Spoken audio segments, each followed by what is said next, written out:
Ok, bon, on peut aller sur notre premier joueur du jour, si tu veux bien. Jonathan Kuminga, attaquons par lui, justement. Donc 26 minutes par match, on va en parler. 26 minutes par match à peine pour Kuminga en moyenne cette année. 74 matchs, 103 de true shooting plus, donc plus 3% de réussite par rapport à la moyenne en termes d'efficacité individuelle. Donc c'est bien, plus 3%. Sur 24% d'usage, un plutôt bon volume de responsabilité. Pour te lancer, on est sur enfin une saison, la saison de l'éclosion pour Kuminga. Oui, alors oui, je serais pas aussi définitif moi, sur la saison de D'accord. l'éclosion, parce que c'est vrai qu'il a beaucoup plus joué. Comme je l'ai dit, il passe à 26 minutes, mais il me semble que d'une part, son rôle n'est pas encore très très clair, et d'autre part, du point de vue des stats, euh, il y a quand même pas un saut qualitatif vraiment spectaculaire. Ouais. Euh, Enfin, il y en a bien une ou deux où c'est vraiment mieux, notamment sa capacité à aller chercher des lancers francs.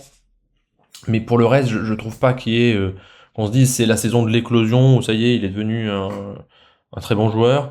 Oui, tu veux dire, et peut-être que l'explosion viendra plus tard à un plus haut niveau. Là, c'est peut-être juste qu'il s'est installé depuis role-player à titulaire, mais pas plus. On n'est pas sur l'explosion littéralement, quoi. Ouais, c'est ça. Et je trouve que ce qui est difficile à savoir, c'est est-ce que ça tient au fait qu'il a eu plus d'opportunités et donc bon voilà, il est pas vraiment un meilleur joueur qu'avant, mais il a eu plus d'opportunités. Ou Ouais. est-ce qu'il est vraiment un meilleur joueur qu'avant? Parce que ce qu'il y a aussi, c'est que ça a été une saison vraiment irrégulière. Il y a eu, c'était au cœur de l'hiver, je crois vers janvier-février, où d'un coup il a fait 10 matchs d'affilée, où il était vraiment très très très très bon. Et puis sa fin de saison a été plus compliquée. Et d'ailleurs, bon, j'imagine hein, que le management de Steve Kerr doit pas trop aider parce qu'on a l'impression que Kerr lui-même ne sait pas trop toujours comment l'utiliser, s'il faut lui donner 30 minutes de temps de jeu ou plutôt 15. Bon.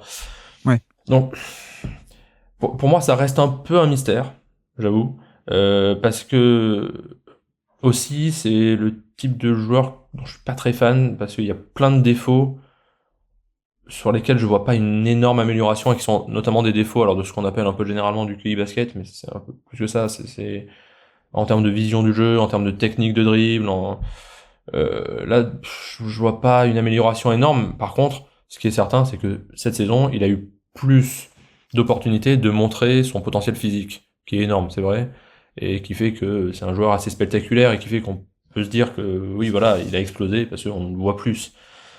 De là à dire qu'il s'est installé comme déjà un très bon joueur, je suis un peu mesuré. Bon, alors déjà, je m'excuse, j'ai dit, il a pas explosé littéralement tout à l'heure.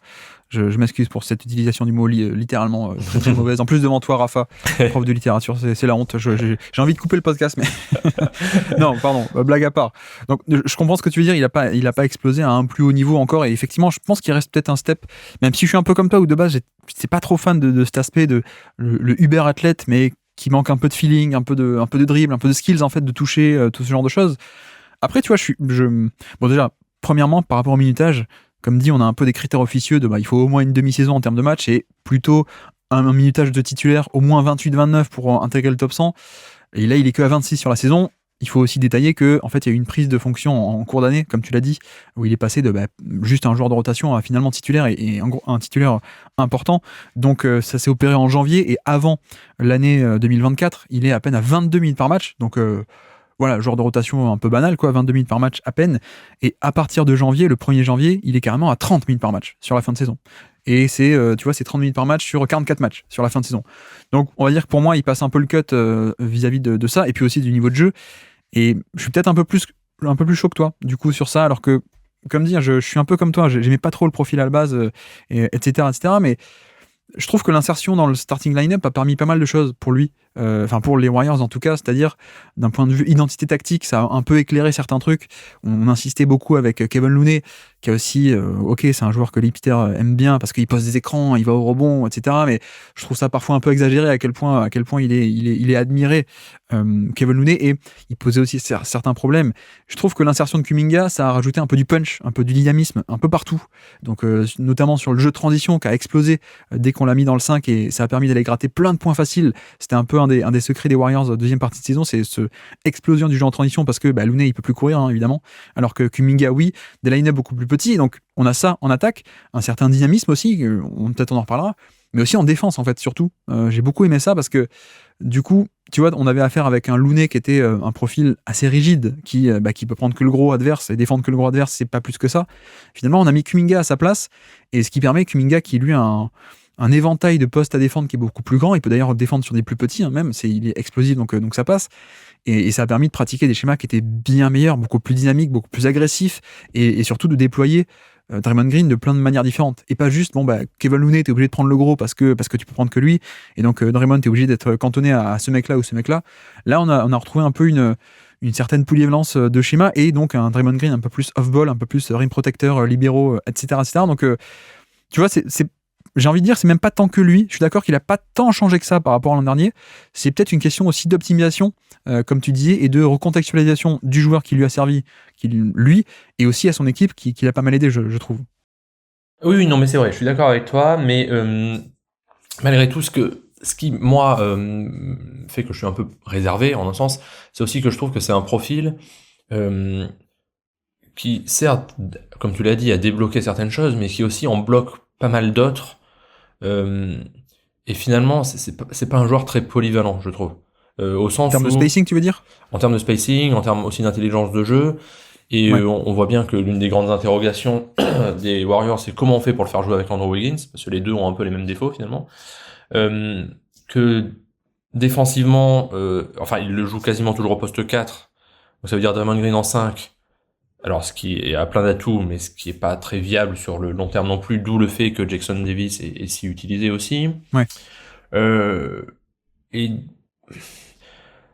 en fait, je m'interroge un peu sur est-ce que ces défauts-là, il peut les corriger au point d'être vraiment un joueur utile, ou est-ce qu'il faut organiser un 5 autour de lui? Dans ce cas-là, ça devient plus vraiment utile parce que là, il profite du spacing de Curry, mais il y aura déjà plus Klay Thompson. Donc, je sais pas, enfin c'est peut-être pas très clair ce que je dis, mais je me demande dans quelle mesure l'investir de ce rôle de starter à temps plein, de lui donner 35 minutes et tout, va pas poser autant de problèmes que ça n'en résout. Ouais.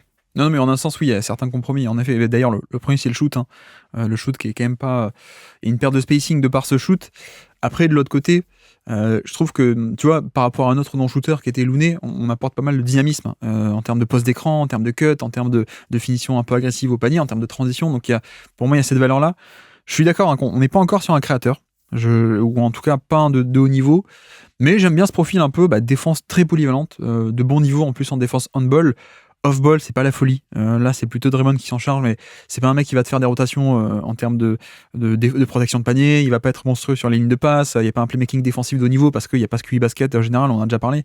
Mais c'est un profil pour l'instant défensivement sympa et avec un peu de bonus en termes de. Il y a certains drives au moins, on arrive un peu à le mettre dans l'espace, à le lancer pour faire des drives. C'est pas la folie, mais c'est son style. C'est pas encore un style hyper léché, etc. Mais en termes d'efficacité, c'est pas mal. Alors, il n'y a pas le passing non plus, donc c'est pas encore complètement fonctionnel de manière élite, mais tu vois, en termes d'efficacité sur les tirs en fin de drive, il est autour du 72e centile pour les mecs qui sont à plus de 5 drives par match, donc il est mieux que à peu près les 3/4 de la NBA, en tout cas les 3/4 des mecs qui font pas mal de drives par match, donc on est plutôt pas mal efficace, notamment une certaine agressivité dans le drive, tu t'en parlais aussi de lancer franc, ça monte à un niveau quasiment d'élite, de shooting foul, de percentage, de provocation de faute pendant les tirs, donc ça c'est bien, je crois qu'on est à 16%, c'est un score d'élite clairement.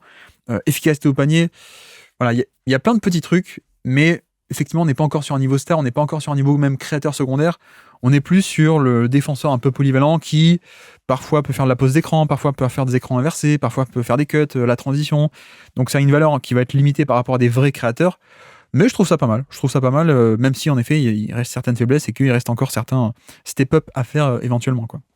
Est-ce que tu as autre chose à rajouter? Sinon, on peut faire la transition vers le classement directement. Où est-ce que tu l'imaginerais alors? Moi, je l'imaginerais dans le dernier quart. Ouais. Ouais. Par exemple, on a d'autres défenseurs là. On a 26-27 McDaniels et KCP. Ah non, pour moi, il est bien en dessous de ça. Hein. C'est ça. Pour moi, c'est un peu un point à pas dépasser fort du tout. Non, mais même, tu vois, je le mettrais en dessous de Keegan Murray ou de Jabari Smith. Ok, donc en gros, pour dire le classement, on a Jaden McDaniels et KCP, 3&D d'élite, on va dire. Ensuite, on a un groupe de créateurs secondaires, Mike Conley, Vassell, Bogdanovic, McCollum, etc. Et ensuite, on retrouve de nouveau un peu des ailiers défenseurs, on va dire, mais un peu moins transcendants que McDaniels et KCP. Donc toi, tu le mettrais groupe Keegan Murray, Hunter, Nesmith, Jabari Smith, etc. quoi. Ouais. Oui, ça me va. Ça me va, ouais, ça me va. On peut le mettre par là, peut-être au-dessus de ce groupe-là, alors, ou pas. Ou au milieu. Ben, en fait, c'est la place. Pour moi, il est au-dessus de DeAndre Hunter, mais c'est que Hunter, je le trouve un peu haut. Donc, mais je le mettrais, moi, ouais, je le mettrais un peu en dessous quand même de Murray et de Smith. Mais c'est que Hunter et Nesmith pour moi sont un peu hauts par rapport à Murray et Jabari Smith, donc c'est pour ça que, enfin, je vais pas trop refaire tout le classement, quoi. On peut en classer, mais après, tu vois, par rapport à Klay Thompson, c'est pour ça on en discutait en début de podcast, mais est-ce que Klay Thompson, on peut pas aussi un peu le reclasser à la hausse ou pas? Parce que le duel Kuminga-Klay Thompson, je sais pas ce que t'en penses, mais j'ai pas non plus envie qu'il y ait trop d'écart entre ces deux, quoi, au final. Ah oui, je suis d'accord. Je pense que ça se discute qui a été le deuxième meilleur joueur enfin le troisième, pardon, meilleur de la saison des Warriors. Donc, pour le coup, ça me choquerait pas qu'il soit juste au-dessus de Klay Thompson, mais je suis d'accord qu'il n'y a pas un écart dingue non plus. Ils apportent tous les deux des choses absolument différentes. Ce que je te propose, c'est ce qu'on peut faire, c'est on reclasse. Donc on a Keegan Murray et Jabari Smith. Ça te va si on fait ça? Ouais. Ensuite, on enchaîne avec Kuminga. Ouais. Voilà, on le met là. On met Klay Thompson juste en dessous alors, un truc comme ça. Comme ça, on les colle un peu. Ok. Et ensuite, DeAndre Hunter et Nesmith que tu as voulu un peu reclasser à la baisse. Est-ce qu'un truc comme ça pourrait marcher? Ouais. Ok, bah faisons comme ça alors. On peut essayer de faire comme ça. Ça marche. Mais en fait, ce que j'aime bien, tu vois, par rapport à des Hunter et des Nesmith, c'est qu'on a quand même je trouve un peu meilleur en défense, en termes de défendre plusieurs postes à la fois, et même sur l'homme. Enfin, tu vois, Nesmith, c'est très bien, mais c'est que des postes 1, 2, 3, quoi, grosso modo. Et puis Hunter, ça peut. Voilà, c'est pas top non plus, mais ok. Non, mais ok, faisons comme ça. On peut faire comme ça. Et donc, petit quiz pour finir. Est-ce que tu te souvenais qu'il y avait des quiz à la fin pour se remémorer des actions marquantes de la saison? Ah oui, je suis nul à ces actions marquantes, parce que je me rappelle jamais. Nous sommes le 1er mars 2024 et c'est un poster dunk sur Immanuel Quickley. Qui est sur le terrain? Es-tu capable de me citer des joueurs qui sont sur le terrain au moment de ce poster dunk sur Quickley? Oula, donc c'est contre Toronto. Scotty Barnes? Pas sur le terrain, non. Ok. R.J. Barrett? Oui, tout à fait. Jacob Poeltl? Oui, tout à fait.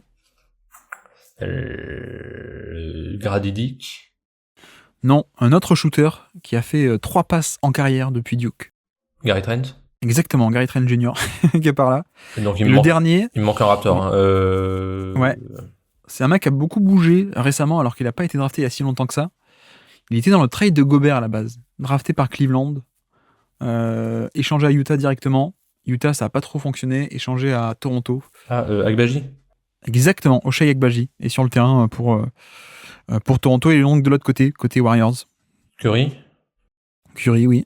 Thompson, Draymond, Kuminga aussi, on l'a pas dit évidemment. Et donc le dernier. Et le dernier, Podziemski?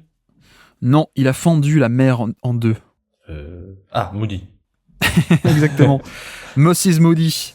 Le Moïse Moody, exactement. Voilà qui est sur le terrain. Tu vois, c'est pas trop dur pour commencer ce petit quiz. On y va tranquillement, pour le coup.